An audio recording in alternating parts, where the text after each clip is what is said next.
Le vent venu du lac Michigan balayait les rues de Chicago avec une brutalité sèche, s'infiltrant sous les manteaux et mordant la peau. Ce soir-là, Emma avançait avec précaution sur le trottoir glacé, serrant contre elle son fils d'1 an et demi, Liam. Le petit était blotti contre sa poitrine, son souffle chaud contrastant avec l'air coupant. Son manteau était usé, ses bottes éraflées, mais ses bras formaient une barrière obstinée entre l'enfant et le froid. Elle marchait vite, non par impatience, mais par nécessité. Dans la poche de son manteau, elle sentait le poids léger et cruel de ses derniers $40.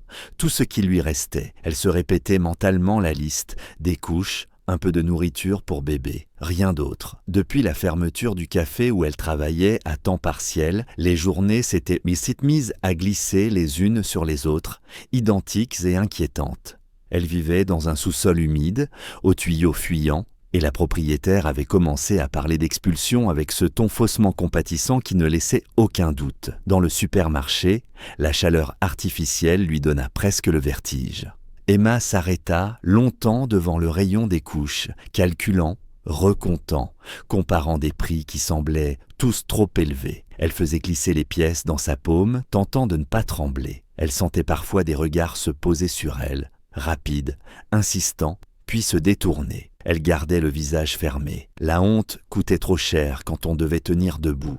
À la caisse, alors qu'elle posait ses achats avec une lenteur maîtrisée, un homme se plaça derrière elle, grand, élégant, enveloppé d'un manteau impeccable. Il ne dit rien, il observait, sans curiosité déplacée, sans pitié affichée. Emma n'y prêta d'abord pas attention.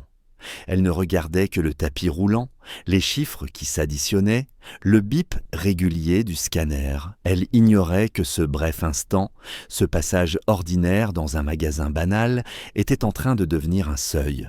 Un de ces moments où la vie retient son souffle.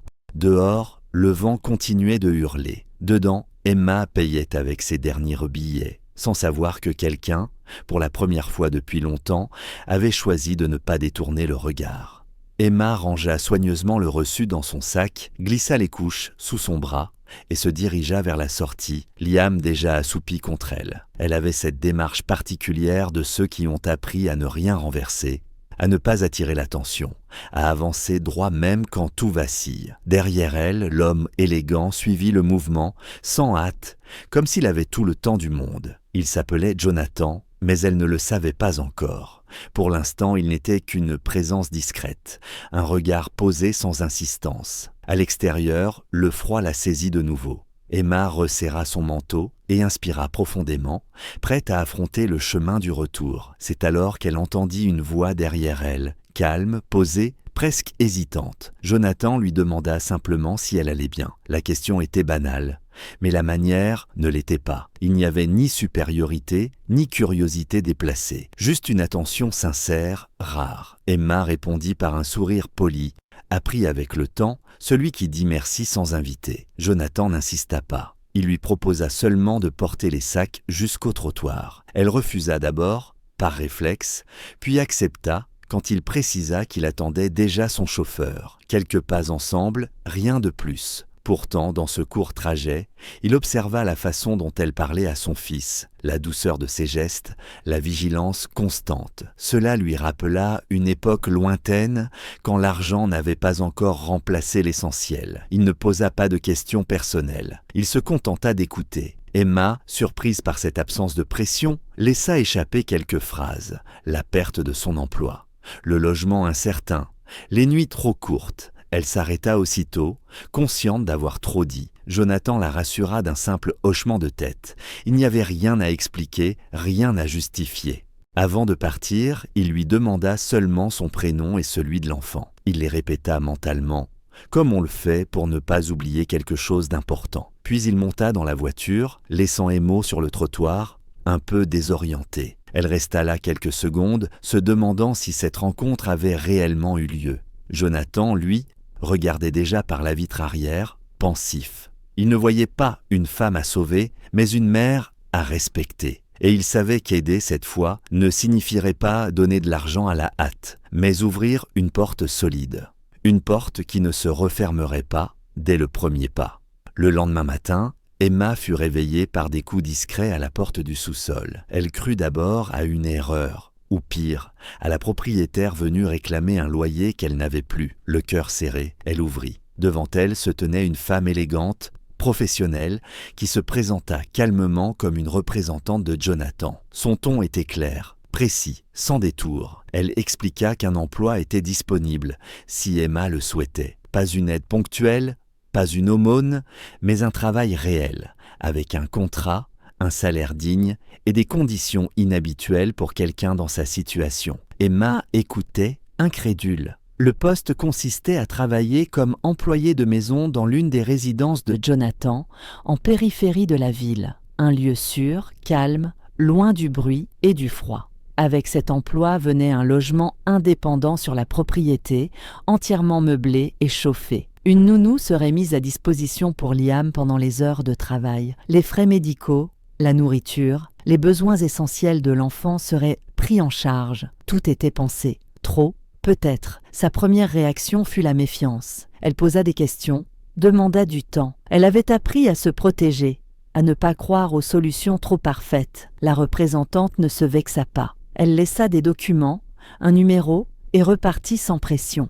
Emma passa la journée à réfléchir, à douter, à imaginer ce que cela pourrait signifier. Le soir, en regardant Liam dormir dans ce sous-sol humide, la décision s'imposa d'elle-même. Elle n'acceptait pas par espoir naïf, mais par responsabilité. Les jours suivants confirmèrent que rien n'était un piège. La maison était réelle, le logement aussi, le contrat clair. Emma découvrit un environnement où on lui parlait avec respect, où son travail était reconnu, où personne ne la regardait comme une charge. Jonathan apparaissait rarement, mais il s'assurait que tout fonctionnait comme promis. Pas de gestes excessifs, pas de paroles grandiloquentes, juste une cohérence entre ce qui avait été offert et ce qui était tenu. Emma travailla avec sérieux, apprit vite, observa beaucoup. Elle comprit que cette opportunité n'était pas une dette, mais une chance encadrée. Pour la première fois depuis longtemps, elle ne se demandait pas comment survivre le lendemain. Elle commençait à envisager autre chose, construire. Et ce changement, discret mais profond, venait de transformer sa peur en possibilité. Les semaines passèrent, puis les mois, et Emma sentit son corps se détendre peu à peu. Le matin, elle se réveillait sans cette angoisse immédiate qui autrefois lui serrait la poitrine avant même d'ouvrir les yeux. Le logement était simple mais chaleureux. Baigné de lumière, Liam riait davantage, dormait mieux et s'attachait à la nounou avec une facilité qui rassurait Emma. Chaque détail comptait. Des vêtements propres sans compter, un réfrigérateur plein, un médecin disponible sans peur de la facture. Ce n'était pas le luxe qui la bouleversait, mais la stabilité. Au travail, elle se montrait attentive, méthodique, presque trop prudente au début. Elle craignait l'erreur, le faux pas, qui pourrait tout faire s'écrouler. Mais personne ne la pressait. On lui expliquait, on la corrigeait avec bienveillance. Elle comprit alors qu'on attendait d'elle un engagement, pas une soumission. Cette nuance changea tout. Elle commença à prendre des initiatives, à proposer des améliorations simples, à organiser les tâches avec une efficacité naturelle qu'elle ignorait posséder. Jonathan, fidèle à sa discrétion, observait de loin. Il ne cherchait pas la gratitude ni la reconnaissance. Il avait donné un cadre et laissait Emma y déployer ses forces. Lorsqu'ils se croisaient, leurs échanges étaient brefs, respectueux.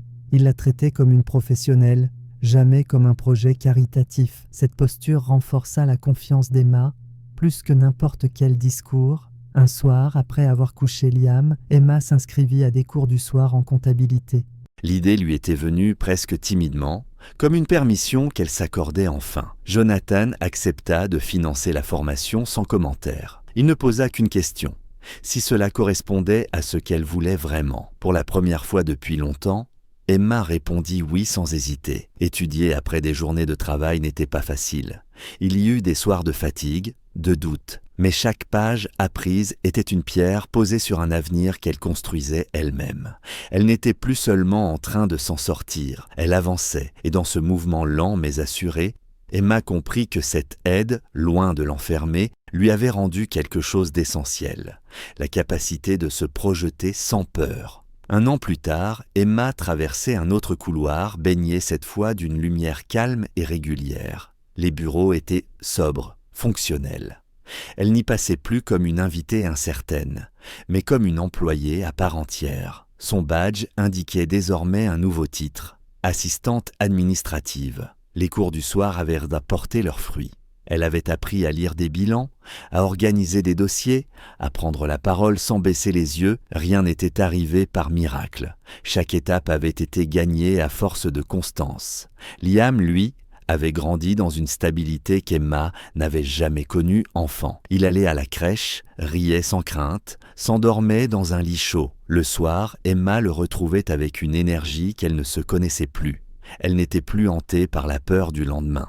Elle avait encore des inquiétudes, bien sûr, mais elles n'étaient plus paralysantes. Elles étaient normales, humaines, supportables. Jonathan continua de garder ses distances. Il n'intervint jamais dans les choix d'Emma, ne se posa jamais en sauveur. Lorsqu'elle obtint sa promotion, il se contenta de la féliciter brièvement, comme il l'aurait fait pour n'importe quel collaborateur. Ce geste simple confirma ce qu'elle avait compris avec le temps. L'aide la plus juste est celle qui permet à l'autre de ne plus en dépendre. Un soir d'hiver, alors qu'Emma rentrait chez elle, elle passa devant un supermarché. Les portes automatiques s'ouvrirent, laissant échapper une vague de chaleur et de lumière. Elle s'arrêta un instant. Le souvenir de ce jour-là revint, intact. Les $40, le rayon des couches, le souffle court. Elle sourit doucement. Ce n'était plus une blessure, mais un point de départ. Chaque année, à la même période, Emma faisait un don discret à une association d'aide aux mères isolées. Elle n'en parlait à personne. C'était sa manière de rester reliée à ce qu'elle avait été, sans s'y enfermer.